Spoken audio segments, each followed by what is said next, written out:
शिरक क्या होता है। अब मैंने आपको बताया कि शिरक का लफ्ज़ जहां कुरान में आए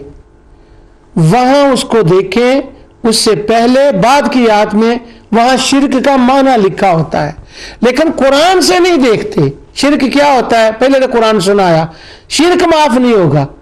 अब शिरक होता क्या है, वो किताब तौहीद उठा ली, वो तक़वियतुल ईमान उठा ली, वो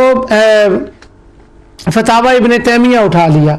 वो किताब तौहीद सनानी की उठा ली, वो तौहीद पर काम इब्ने बाज का अकीदा सही है, वो गालिबन इसके वो किताब का नाम ज़हन में नहीं आ, वो उठा ली, कोई और किताब उठा ली, तो वहाँ ये लिखा हुआ होगा कि शिरक का माना होता है अल्लाह के साथ किसी को मिलाना। अब मिलाना क्या है कि अगर किसी को ये कह दिया कि ये भी तारीफ के काबिल है तो शिरक हो गया, किसी को ये कह दिया